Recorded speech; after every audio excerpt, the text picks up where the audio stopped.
की उस प्रसिद्ध कहावत को प्रस्तुत किया जाता है, no reply is the best reply. ये लोक की कहावत इस समस्या को विकराल रूप दे रही है, क्योंकि लोक में ये भी कहावत है कि मौनम मूर्खस्य लक्षणम।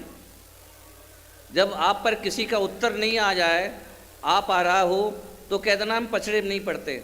ये शॉर्टकट हैं अपनी अयोग्यता, अपनी असमर्थता को छुपाने का।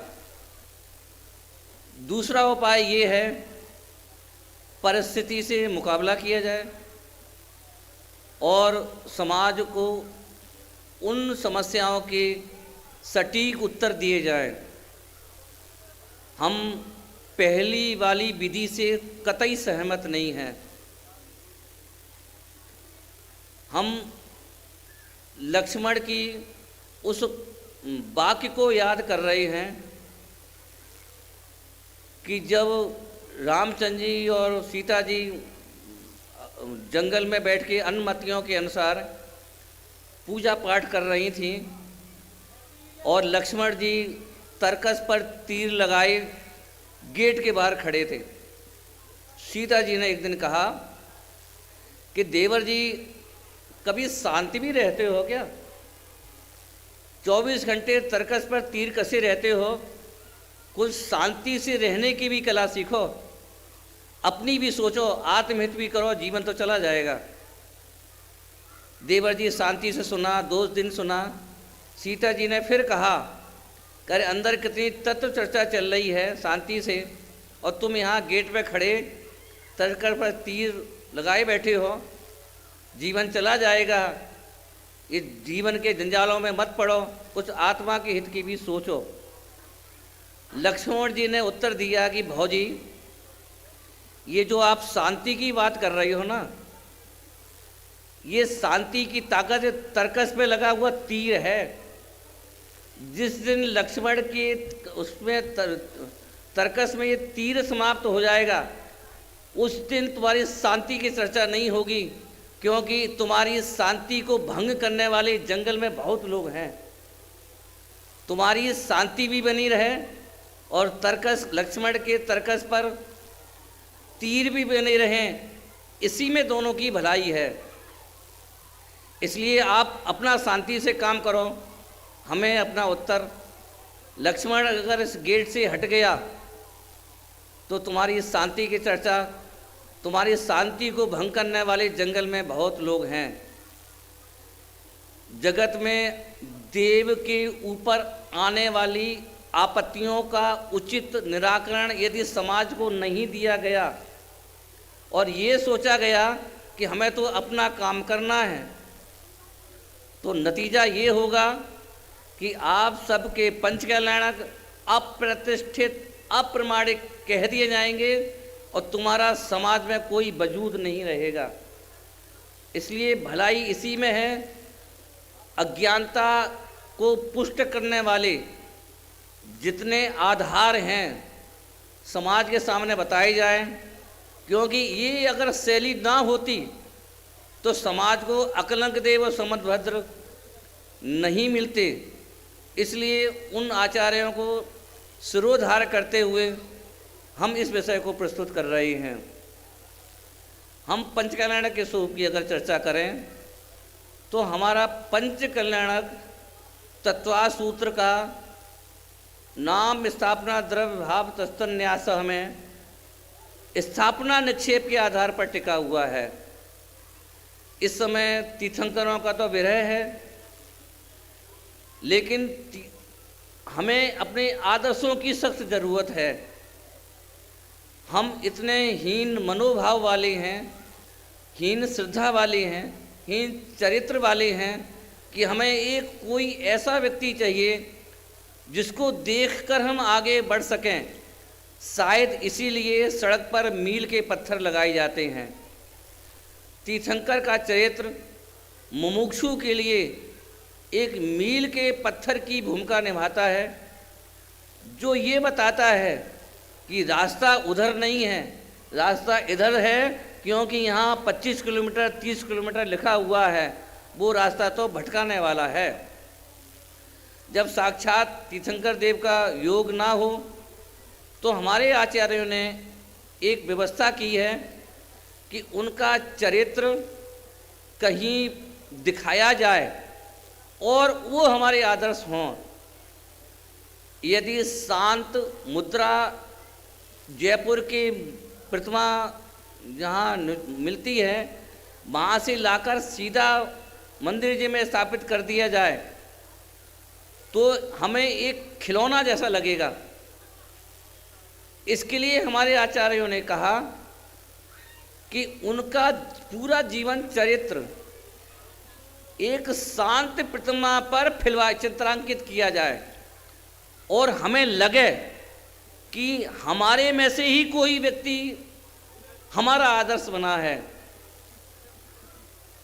इसकी स्थापना के लिए पंच कल्याण के स्वरूप का निर्धारण किया गया। जब पंच कल्याण के पूरे स्वरूप को हम देखते हैं तो हमें लगता है इतना गजब का चरित्र पंच कल्याण का स्वरूप है। हमें निश्चित रूप से समाज को बताना चाहिए। हो ये रहा है कि जन्म कल्याण, गर्भ कल्याण, दीक्षा कल्याण, केवल ज्ञान मोक्ष कल्याण के रूप में हम स्टेज के बाहर रहकर पांडाल की सारी क्रियाएं तो देखते हैं, लेकिन ऐसी क्रिया क्यों हो रही है इसको बताने का समय की मजबूरी के कारण प्रतिष्ठाचार के लिए जिम्मेवार व्यक्ति को समय नहीं मिलता है, इसलिए ऐसा नहीं हो पाता है। 1-2 वर्ष से इस तरफ हमारा कदम चला है।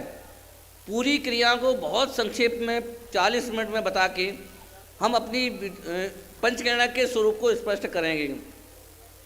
हम जब पंचकर्णा करने जाते हैं, पंचकल्याण की क्रिया में परफेक्ट व्यक्ति किसी व्यक्ति को चुनते हैं। उस चुने गए व्यक्ति का नाम हम प्रतिष्ठाचार्य बोलते हैं, जो प्रतिष्ठा की क्रिया में आचार्यत्व तो रखा हो, परफेक्ट हो, होशियार हो। ऐसे व्यक्ति का चयन करते हैं, उसके पास जाते हैं।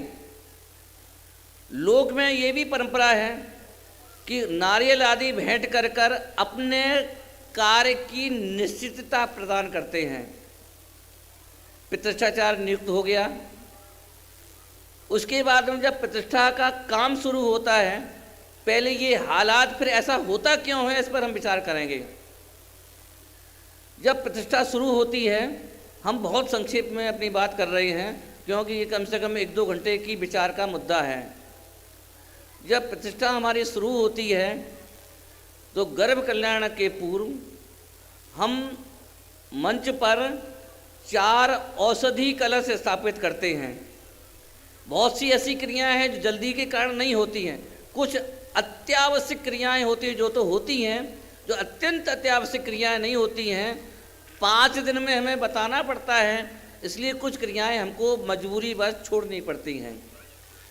उन 4 कलशों को हम औषधि कलश बोलते हैं। उनका वर्ग क्या होता है ये हम देखें। हमारे प्रतिष्ठा स्थल पर जितनी प्रतिमाएं प्रतिष्ठित होने के लिए आती हैं, उन प्रतिमाओं को 7 बार जो औषधि कलश हैं उनको स्पर्श कराया जाता है। ये पहले दिन की क्रिया होती है।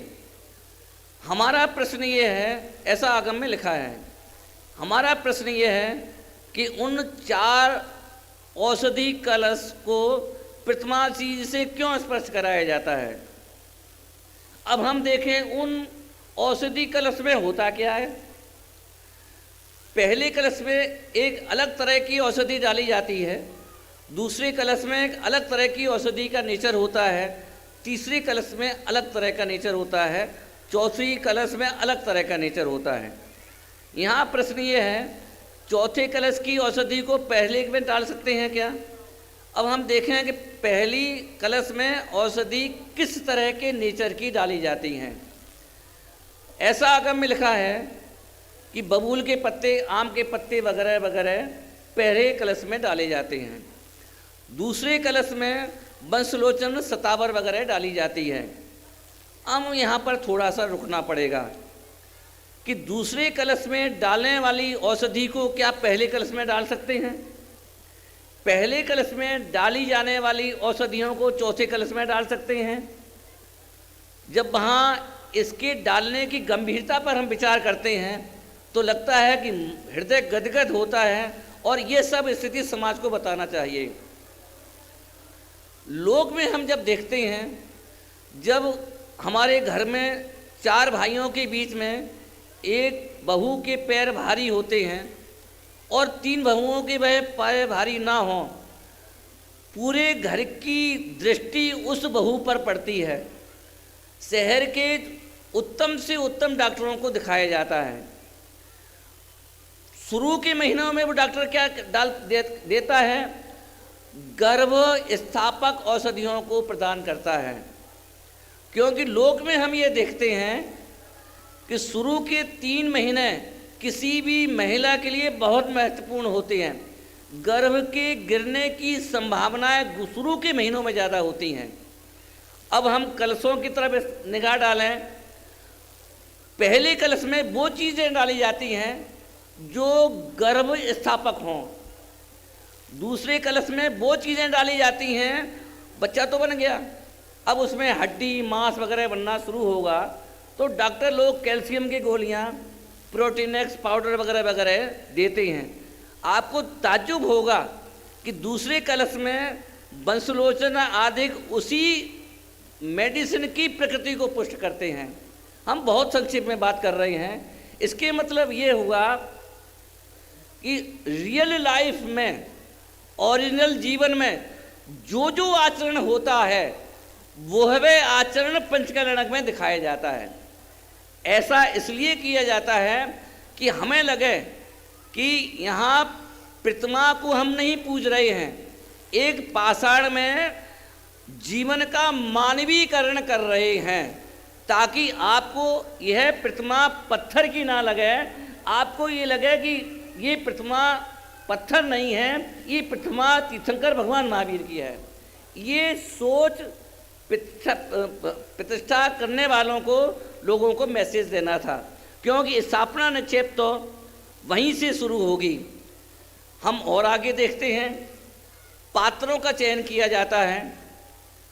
इंद्र या राजा के घर में यदि सूतक पातक लगता है तो जो यहाँ पर हो चुका है इंद्र या राजा, उसको सूतक पातक लगेगा या नहीं लगेगा? आगम बोलता है उसको नहीं लगेगा। क्यों? क्योंकि वो अब उस समय वो घर का व्यक्ति नहीं रहा। जैसे नरेंद्र कुमार नाम है, अब वो नरेंद्र कुमार नहीं रहा, अब तो वो स्वधर्मेंद्र हो गया, और स्वधर्मेंद्र के सूतक पातक नहीं लगता है। इसके मतलब ये हुआ कि असल की पूरी नकल की जाती है। अब हम यहाँ पर इस सिद्धांत को लेकर चलें, असल की नकल ज्यों की त्यों की जाती है। यदि आहार दान का सीन हो और आहार दान नागपुर में हो रहा हो, गन्ना वहाँ ना मिलता हो, राजा ऋषभदेव को संतरे का जूस पिलाया जा सकता है या नहीं पिलाया जा सकता है? आप कहोगे कैसे पिला लेंगे? क्योंकि वहाँ तो गन्ने था, तो गन्ने का जूस है तो गन्ने का जूस ही चलेगा। माने उनके संपूर्ण जीवन में जो यथार्थ हुआ था उसकी ज्यों की त्यों नकल पंचकल्याणक में कराई जाती है। ऐसा क्यों होता है? अब हम यहाँ देखें कि जो असल की नकल हुई थी उसमें एक असल यह भी थी कि जो तीर्थंकर होते हैं वो किसी भी मुनि को नहीं देखते हैं। क्यों नहीं देखते हैं? यदि वे मुनि को देख लें तो कैसा गजब का स्वरूप होता है। तीर्थंकर प्रकृति का बंध तो केवली या श्रुत केवली के पाद मूल में ही बंधेगी, पर तीर्थंकर प्रकृति का उदय आएगा तो तभी आएगा जब उस एरिया में कोई भी मुनि ना हो। ऐसा इसलिए क्योंकि वे मुनि, वे तीर्थंकर स्वयं बुद्ध होते हैं, बोधित बुद्ध नहीं होते हैं। माने उनको अपने ज्ञान के लिए किसी दूसरे के गाइडेंस की जरूरत नहीं पड़ती है। और ये गजब का चरित्र तीर्थंकर का है। लोगों को हमने ये तो देखा है कि दूसरों से सीख कर शिक्षा को आगे बढ़ाना ये तो बहुत मामूली बात है, पर किसी से ना सीखना और दुनिया को बताना ये सबसे गजब की बात है। और ये चरित्र एकमात्र दुनिया में तीर्थंकर के चरित्र में ही देखने को मिलता है। ये चरित्र पंच कल्याणक में दिखाना चाहिए या नहीं दिखाना चाहिए? हम आपसे पूछते हैं, तीर्थंकर का चरित्र आहारचर्या है? तीर्थंकर का चरित्र क्या इंद्र आना ये है? क्या तीर्थंकर का चरित्र मेरू पर्वत पर स्नान कराने के लिए ले गए थे ये है? कि तीर्थंकर का चरित्र ये है किसी से ना सीखना और दुनिया को सीख बताना, ये चरित्र है। अब जब बात यदि अभिषेक की आ गई है तो हम आपसे, आज अपन सब लोगों ने अभिषेक किया, आपसे हम पूछते हैं तीर्थंकर क्या एक ही दिन स्नान करते हैं? कल स्नान करेंगे या नहीं करेंगे? और यदि कल करेंगे तो स्वधर्मी इंद्र कल आएगा कि नहीं आएगा? तीर्थंकर लाइफ में एक ही बार स्नान करते हैं कि बहुत बार करते हैं? और बहुत बार करते हैं तो स्वधर्म इंद्र बाकी के स्नानों में आता है या नहीं आता?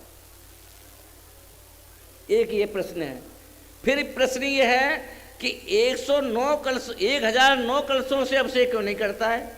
1005 कलशों से अभिषेक क्यों नहीं करता है? ये अनेकों प्रश्न उठते हैं। और फिर अभिषेक कौन करता है ये प्रश्न उठता है।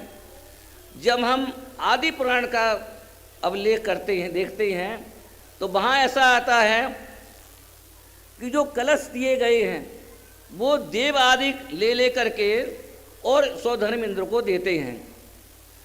स्वधर्म इंद्र ये विचार करता है कि अहो, अभी तक तो ऐसा जीव सुना तो था कि गर्भ में आने पर सारा जगत सुखमय हो गया, लेकिन एक बार उसके दर्शन तो किए जाए। दर्शन करता है तो लगता है कि अहो, इसका तो जीवन गजब का है। इस संदर्भ में हमें कभी कभी ऐसा लगता है कि जो अभिषेक की जो सोच है वो कहाँ से आई। जैसे पुराने ज़माने में राज्याभिषेक होता था, ये सब होते थे, तो अभिषेक की चिंतन सेंटर पॉइंट कहाँ से आया? हमें ऐसा लगता है कि अभिषेक की जो सोच है तीर्थंकर के जीवन से आई है। तीर्थंकर जब उनके जैसे अभिषेक होता था क्या कि जैसे ग्वालियर के राजा को यहाँ राजा बना, किसी व्यक्ति को यहाँ राजा बनाना है, तो उस शहर का जो पुरोहित होता था, प्रतिष्ठित व्यक्ति थे, वो ये कहते थे कि आज से सिंधिया परिवार इस राज का मालिक हो गया, और उसका अभिषेक करते थे। वो सिंधिया दूसरे दिन नहाते होंगे कि नहीं नहाते होंगे? नहाते होंगे तो पब्लिक इकट्ठी होती होगी नहीं होती होगी? नहीं होती है तो क्यों नहीं होती है? एक्चुअल में इस सोच में वे पुरोहित लोग जनमानस में ये घोषणा करने जाते थे कि आज से राजा के रूप में हमें तुम स्वीकार हो, और हम आपको आज से राजा के रूप में प्रतिष्ठित करते हैं और सूचना करते हैं। तीर्थंकर का जो बाल जीवन है उसमें जो स्वधर्म इंद्र है, जगत के जीवों को अधिकृत रूप से ये सूचना देता था कि ये जो जीव आया है ये आज से तीर्थंकर के रूप में जाना जाए।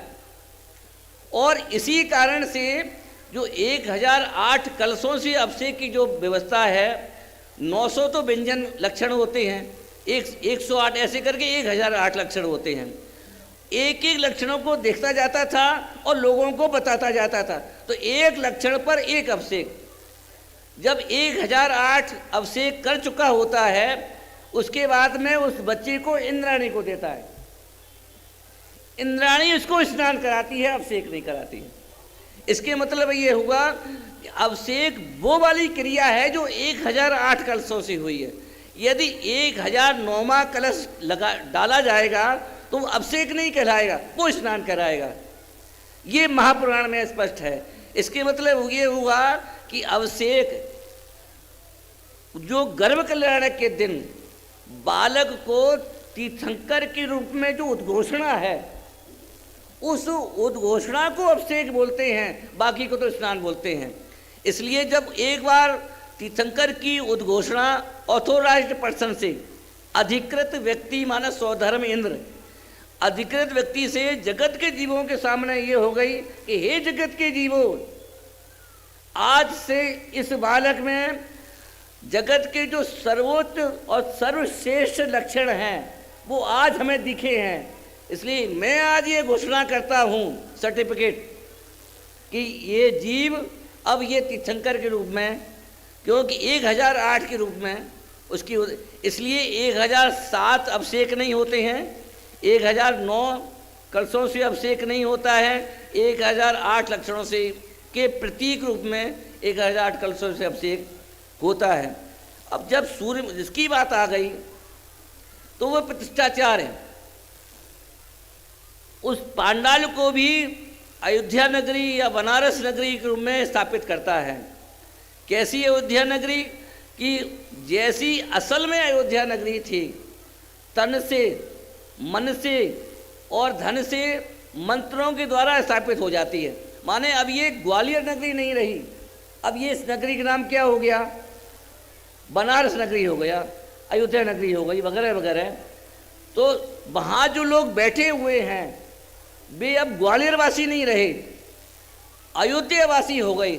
और कैसे हुए, तन से, मन से और धन से।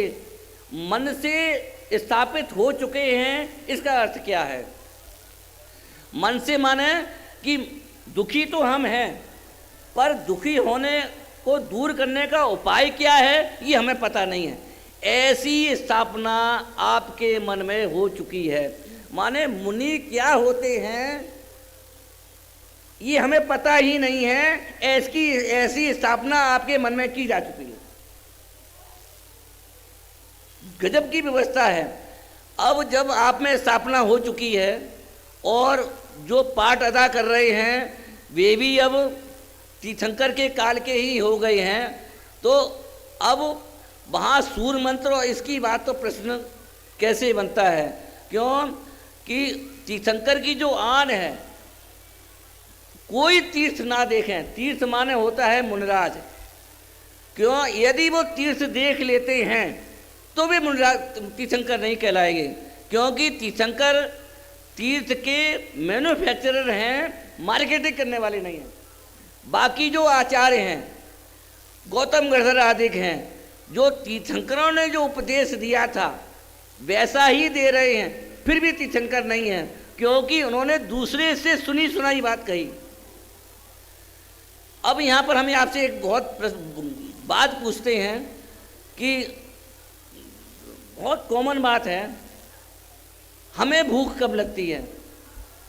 थाली से उठते हुए कि थाली पर बैठते हुए? आप कहोगे जब थाली पर बैठते हैं तब भूख लगती है। खाना खा लिया, क्षुधावणी नाम कर्म का उदय तब आता है क्या? अरे क्षुधावणी नाम कर्म का उदय तो तब आएगा कि जब पेट में भोजन नहीं होगा। इसी तरह से तीर्थंकर नाम कर्म का उदय इस क्षेत्र में कब आएगा?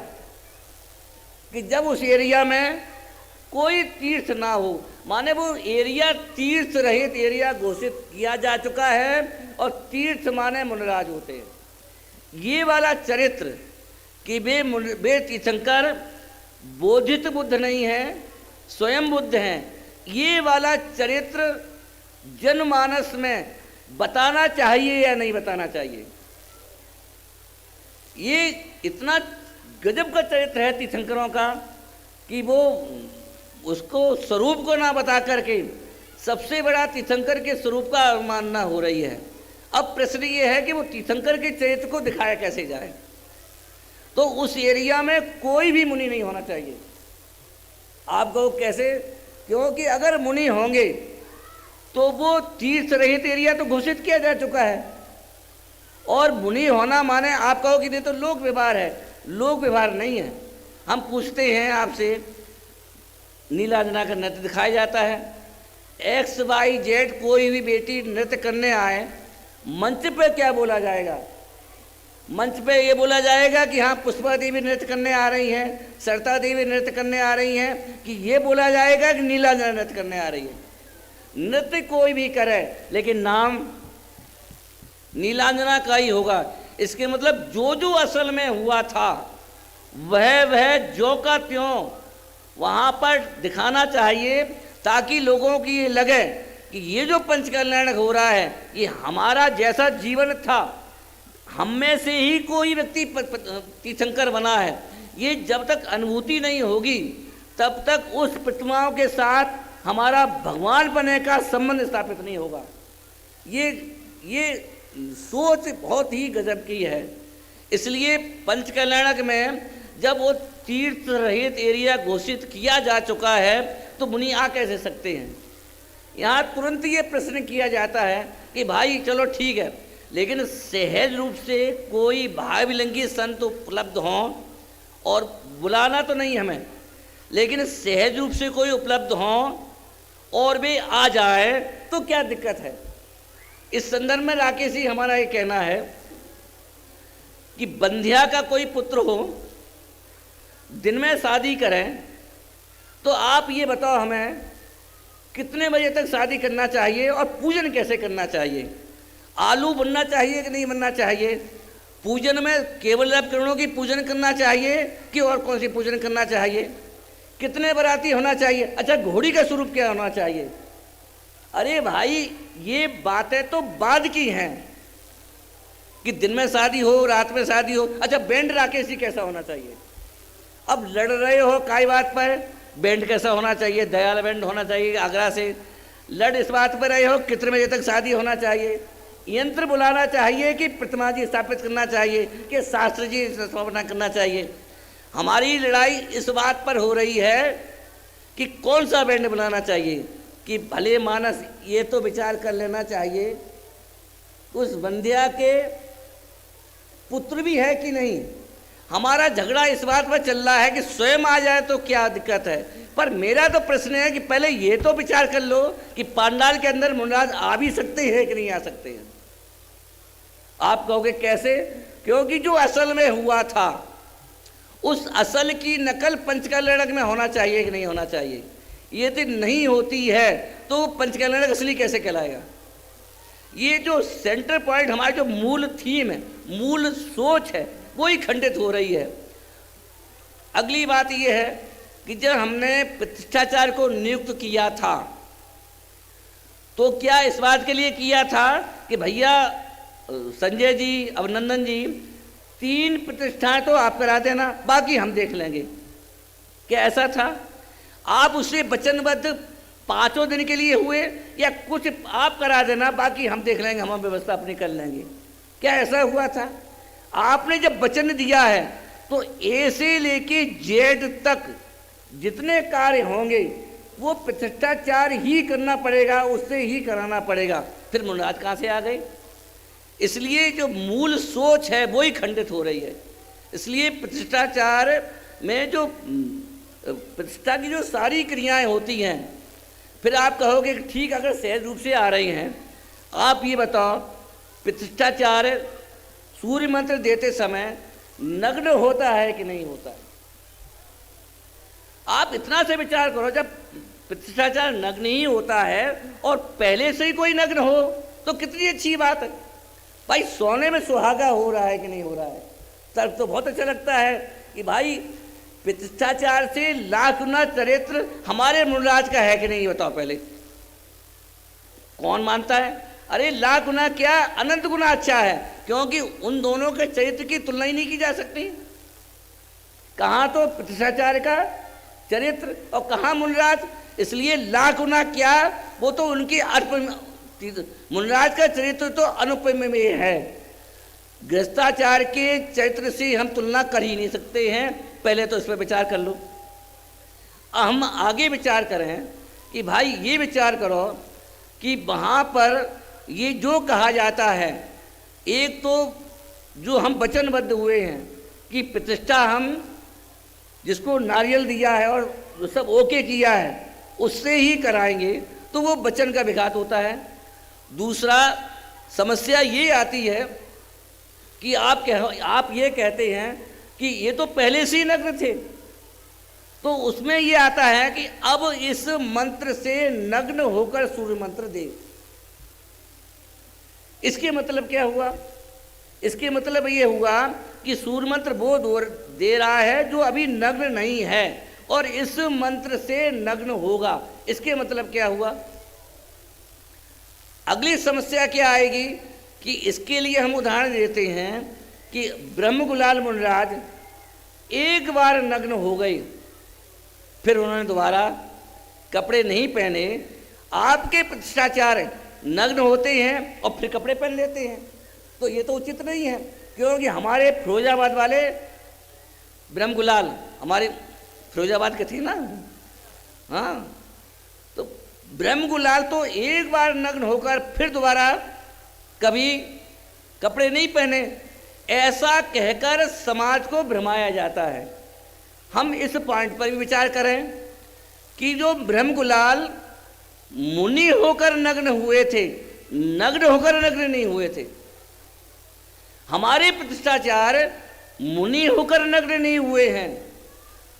उस सूर्य मंत्र को देने की क्रिया विशेष है। हम आपसे पूछते हैं बाथरूम में कौन कौन नग्न नहीं होता है, और जब नग्न होते हो तो कपड़े क्यों पहनते हो? ये तो आगम विरुद्ध काम हो गया। हम आज पूछते जगत का कौन ऐसा व्यक्ति है जो सर्दियों में कपड़े पहन पहन करके नहाता होगा, और कपड़े उतार के अगर नहाते हो तो आगम विरुद्ध हो आप, ज्ञानी नहीं हो, क्योंकि कपड़े उतार कर और फिर कपड़े पहन लिए। तो आप कहोगे कि भाई वो तो स्नान की क्रिया विशेष है, वो मुनि होकर नग्न नहीं हुआ है। इसी तरह से यहाँ सूर्य मंत्र में सूर्य मंत्र देते हुए वो जो प्रतिष्ठाचार है मुनि होकर नग्न नहीं हुआ है, क्योंकि एक बार मुनि होकर नग्न हो तो 3 काल में भी वैसा काम नहीं करे, लेकिन वो तो उस मंत्र से कपड़े उतारता है और कपड़े उतार कर सूर्य मंत्र देता है। इसलिए इस तर्क के, ब्रह्मगुलाल के तर्क के आधार पर समाज को बरगलाना उचित नहीं है, क्योंकि इन प्रश्नों का उत्तर समाज को दिया नहीं जाता है। इसलिए वो भी सोचता है कि बात तो हमने सही कही। ऐसी अनेक समस्याएं आती हैं जिनका उचित समाधान समाज को नहीं मिलता है। इसलिए इस विषय पर हमारा दिमाग बिल्कुल क्लियर होना चाहिए। समस्या मुनि आ जाए इसकी नहीं है भाई। केवल ज्ञान के बाद में यदि मुनिराज उपस्थित हों हमको कोई दिक्कत नहीं, लेकिन केवल ज्ञान के पहले यदि मुनि आते हैं तो तीर्थंकर की गरिमा खंडित होगी, क्योंकि जो जो असल में हुआ था उसकी ज्यों की त्यों नकल की जा रही है। तो मुनिराज की अनिवार्य रूप से अनुपस्थिति होना उस पंडाल में जरूरी है, क्योंकि मुनिराज होंगे तो तीर्थंकर मुनिराज को नमस्कार करते नहीं हैं। कारण उसका क्या है कि तीर्थंकर की ये आन होती है और मुनि तीर्थंकर को नमस्कार करेंगे नहीं, क्योंकि वे तो संयमी हैं और तीर्थंकर का चरित्र गृहस्थावस्था में असंयमी है। तो संयमी असंयमी को नमस्कार नहीं करेगा, असंयमी संयमी को नमस्कार करेगा। लेकिन तीर्थंकर की ये आन होती है कि वो किसी को गुरु नहीं बनाते हैं। ये जो गजब का चरित्र है वो चरित्र दुनिया को बताना चाहिए कि नहीं बताना चाहिए। सारी दुनिया इस बात पर आश्चर्यचकित होती है कि हमने ऐसे तो देखे हैं किसी से सीख कर सारी दुनिया में फैलाना, ऐसे व्यक्ति तो हमने देखे हैं, लेकिन जिसको कोई गाइड करने वाला नहीं है और खुद अपने बल पर जिसने वो मुक्ति का मार्ग निकाला हो, यही तो उनकी महिमा का आधार है। हमारे तीर्थंकर का चरित्र हमें प्रभावित इसलिए करता है क्योंकि उन्होंने किसी से नहीं सीखा। इसके मतलब अगर अपनी उपादान में ताकत है तो कहीं ना कहीं योग्यता आएगी ही आएगी। परीक्षा मुख का एक सूत्र, आप्त वचनादि निबंधनम अर्थक ज्ञानम आगमः। आप्त के वचन आदि में अनंत वीर आचार्य ने लिखा है, उनका जो पूरा जीवन चरित्र, उनके हस्तपाद आदि वो सब आगम है। तो तीर्थंकर का ये भी चरित्र है कि किसी को गुरु नहीं बनाया, किसी कोई बताने वाला नहीं है, फिर भी उन्होंने अपने दम पर मोक्ष मार्ग प्रकट किया। जगत के जीवों को ये संदेश देना चाहते हैं कि हे जगत के जीवों, गुरु की गुलामी क्यों? यदि तुम्हारे उपादान में ताकत है तो मोक्ष मार्ग तुम उससे प्रकट, अपने दम पर प्रकट कर सकते हो। ये जो दुनिया का जो चरित्र है, यदि ये बता दिया जाए तो जगत का पाखंडवाद 2 मिनट में मिट जाएगा। क्योंकि पाखंडवाद का आधार क्या है? पाखंडवाद का आधार यही है कि यही मेरा सब कुछ करेंगे। लेकिन तीर्थंकर का चरित्र लोगों को ये बताता है कि पर की तरफ क्यों देखते हो? तुम में अगर दम है, तुम्हारे पुरुषार्थ में दम है, तो तुम्हें मोक्ष मार्ग खुद मिलेगा। इस सिद्धांत को यदि कोई बताने वाले हैं तो एकमात्र हमारे तीर्थंकर देव ही हैं। इसलिए ये चरित्र तो पंचकल्याणक में सेंटर पॉइंट होना चाहिए। नीलांजना का नृत्य सेंटर पॉइंट नहीं है, ये राजा रानियों का नृत्य ये सेंटर पॉइंट नहीं है। तीर्थंकर की आन, तीर्थंकर की शान एकमात्र ये है कि किसी को गुरु नहीं बनाया और विश्व गुरु बने। ये चरित्र पंचकल्याणक में दिखाना ही चाहिए। और ये चरित्र कैसे दिखाया जाएगा, ये सबसे बड़ी बात है। इस विषय में विषय तो बहुत हैं जो शायद गोष्ठी होगी उस पर अपन क्लियर करेंगे ही करेंगे, लेकिन अति संक्षेप में सार रूप में यही निष्कर्ष निकलता है कि पंचकल्याणक में अनिवार्य रूप से, अत्यावश्यक रूप से मुनराज की अनुपस्थिति होना ही चाहिए। यदि मुनराज उपस्थित होते हैं तो तीर्थंकर के पंचकल्याणक की जो क्रियाएं हैं वो अशुद्ध हैं और अशुद्धि के जिम्मेवार पंचकल्याणक के जिम्मेवार लोग हैं। हमें अगर हमारे सामने 2 चीज़ें चुनना हो, गुरु की गरिमा और देव की गरिमा, तो निश्चित रूप से हम गुरु देव की गरिमा को चुनेंगे। क्योंकि अगर हमारे देव सुरक्षित हैं, गुरु निश्चित रूप से हमारे सुरक्षित हैं। आज के समय पर देव की गरिमा खंडित हो रही है और देव की गरिमा खंडित होती रहे और हम ये सोचे हैं कि हम तो अपना काम कराएंगे, चक्कर मत पड़ो, काय के जंजाल में पड़ो, ये बिल्कुल उचित नहीं है। इसलिए समाज में यह जो बहुत बड़ा भ्रम फैलाया जा रहा है, गोष्ठी होगी उस पर तो विषय बहुत अच्छी तरह से भी हम स्पष्ट करेंगे ही करेंगे। लेकिन निष्कर्ष रूप में है कि पंचकल्याणक में प्रतिष्ठाचार ही अधिकृत है। आगम भी बहुत बड़े प्रमाण हैं। सूर्य मंत्र की सोच कहाँ से आई?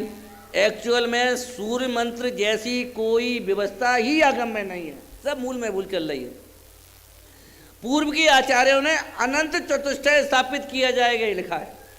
सूर्य मंत्र से संबंधित 15 पुस्तकें मिलती हैं जिसमें सूर्य देवता का नमस्कार करना, और वे सब श्वेतांबरी परंपरा में है। सूर्य मंत्र जैसा कॉलम ही दिगंबर परंपरा में नहीं है, ये इम्पोर्टेड है, ओरिजिनल माल नहीं है। लेकिन इस विषय पर किसी ने छेड़खान नहीं की है तो अंधी चल रही है।